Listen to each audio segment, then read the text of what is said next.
Here with NCAA Women's Volleyball head coach Tim Byram, whose team just swept its way through the CCC tournament on its way to the 5th title in program history. Tim, can you just speak about the championship run this past week? Yeah, I thought it was a great atmosphere. I thought the win over Roger Williams a couple weeks ago, locking up that #1 seed, being able to play at home, being able to have that atmosphere and travel and kind of all that stuff, playing to our favor was hugely beneficial. I thought, a general overlay of the week, I thought Curry right from the start improved a ton over the course of the year. I thought they put up a good fight. I thought we had to compete to beat them. Moving into Salve, we had seen them on homecoming weekend here. Kind of have the big outside, they got a big middle. Thought we knew what they were going to try and do, but they're very competitive. Put some pressure on us so that by the time we got to Western New England, we were fairly battle tested and had played a tough schedule out of season, or out of conference I should say anyway. But yeah, we were fired up and ready to go for the final.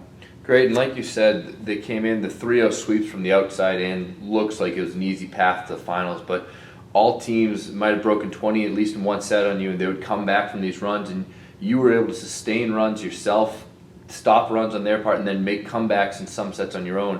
Can you just speak to the resiliency your team showed throughout the year?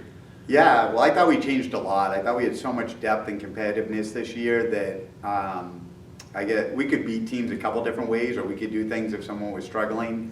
In the past, there used to be a drop-off, so we kind of have a starting core, and then it would drop off a little bit from there. And this year, we had depth at every position. So if a right side was struggling, we had another. If an outside was struggling, we could put someone else in. And then often that person went in and played equal or better. So it was the depth and competitiveness and practice every day and all that stuff added up to what we were able to do later in the season. And you can see the leadership that first comes from your senior class, but then the experience this younger class has gotten later in the season as we progress. I think it all starts really with Erica Trudon and Tori McIntyre at front for your senior class. Can you just speak to the leadership those two have provided? Yeah, well, those two have been very hard workers. They chose Endicott. It was a great academic fit, great volleyball fit. Wanted to be part of the program early on, came in from day one, being able to compete for some court time, but knowing they were going to have to work hard to take the program where they wanted to go, and they really wanted to get a championship while they were here. Worked hard in and out of season, kind of had to develop roles they weren't necessarily the most comfortable with off the court or in leadership roles that helped to make us better. I don't think either one is exceptionally outspoken or the locker room rah-rah person or something like that, but they found a way to communicate successfully with the team and get everybody motivated and fired up and stretch themselves a little bit to do it.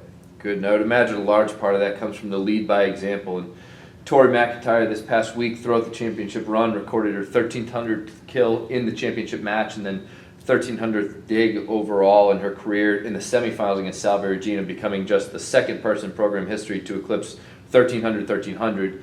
And then Erica Trudon as well recorded her 1,400th dig in the championship run. I mean, it looks like they go out and do their job, and then the rest of the team follows their lead. Is that true? Yeah, I would agree with that. I think Tori's been very healthy over her 4 years. A 6 rotation outside hitter. She's on the court a lot. We rely on her for serve receive, for defense. Her blocking's improved. Her offense has always been pretty consistent, but I think this year she's got a great chemistry with both setters. If one piece of her game is struggling, it doesn't really impact the other. So she's really able to kind of stay focused the whole way through. And then for Erica, she unfortunately had a couple of health issues along the way that cost her a season of eligibility last year with the ACL, some early action with her arm this year, took her out of 5 to 7 matches.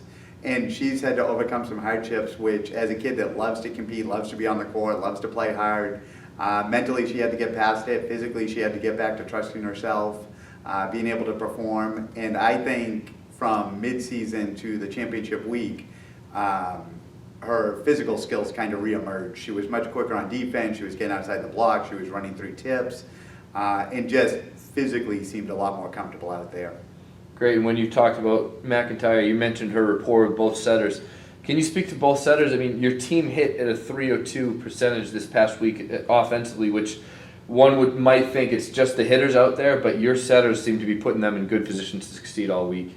Yeah, I think starting with the serve receive, we've been pretty consistent keeping those setters in system so that we can run the offense. I think Marina is an absolute fire plug out there, quick, plays great defense, ready to release, gets the net, knows the hitters, knows the matchups, and has kind of changed her game a little bit this year from what we were doing last year. And then I think bringing in Zoe this year, she's bigger, more physical, can kind of take the ball from anywhere, push it to either pin. Extremely competitive and pretty quick. Great. And now, with your championship, you won the Commonwealth Coast Conference automatic bid to the NCAA tournament, which we have found out you will be traveling to Tufts University and you'll take on Springfield in the first round. You played them once mid-season. Can you just talk about that matchup and what you've gleaned from that and what you expect them to bring to the table on Friday morning? Sure. Yeah, we played them at the Springfield Invitational, I think maybe 3 or 4 weeks ago. Early October we were out there.